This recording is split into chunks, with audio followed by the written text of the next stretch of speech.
సమంత ఇంట్లో తీవ్ర విషాదం. మరోవైపు అక్కినేని ఇంట్లో పెళ్లి వేడుకలు. సమంత జీవితంలో ఈ సమయం అత్యంత క్లిష్టమైనదిగా మారింది. ఓవైపు తండ్రి జోసెప్రభు మరణం ఆమె జీవితానికి తీరని లోటును కలిగించింది. తండ్రి ప్రేమ, మార్గదర్శకత్వం ఆమె జీవితంలో కీలక పాత్ర పోషించాయి. జోసెప్రభు సమంతకు కేవలం తండ్రి మాత్రమే కాదు, ఒక స్ఫూర్తి ప్రదాత కూడా. ఈ నష్టం ఆమెకు తీవ్రమైన మానసిక దెబ్బను కలిగించింది. ఇక మరోవైపు మాజీ భర్త నాగచైతన్య రెండో వివాహానికి సంబంధించిన హల్దీ వేడుకలు వార్తల్లో ఉండటం ఆమెకు మరో మానసిక ఒత్తిడిని తెచ్చింది.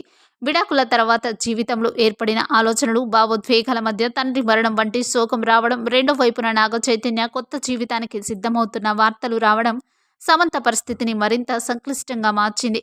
ఇక సమంత ప్రస్తుతం భావోద్వేగాలను అర్థం చేసుకోవడం ఎంతగానో అవసరం. ఆమె తండ్రి తనకు తల్లితో సమానమని అభిమానం చూపించేది. అందుకే ఆయన లేకుండా జీవితం ఆమెకు అనిశ్చితంగా అనిపిస్తుంది. ఈ నేపథ్యంలో నాగచైతన్య రెండో పెళ్లి గురించి వస్తున్న వార్తలు తెలుసుకుని కూడా ఎంతగానో ఎమోషనల్ అవుతుంది.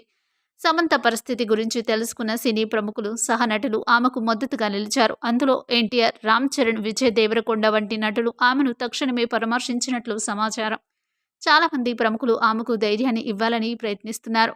సమంత గతంలో ఎన్నో కష్టాలను, ఆరోగ్య సమస్యలను ధైర్యంగా ఎదుర్కొన్న ఆమె తన జీవితంలో ఈ కొత్త చిక్కులను కూడా అధిగమిస్తారని పరిశ్రమలోని చాలామంది నమ్మకం వ్యక్తం చేస్తున్నారు. టాలీవుడ్ అభిమానులు కూడా ఆమె శోకాన్ని పట్టుదలగా తట్టుకొని మళ్ళీ ఎదిగిపోవాలని ఆశిస్తున్నారు. సమంత తన తండ్రి ఆశయాలను నెరవేర్చడానికి తిరిగి తన లక్ష్యాలకు శ్రమిస్తుందని ఆశిద్దాం. ఇక ఈ విషయాల్లో సోషల్ మీడియాలో తెలుసుకున్న ప్రతి ఒక్కరు కూడా సమంతకు అంతా మంచే జరగాలని కోరుకుంటున్నారు.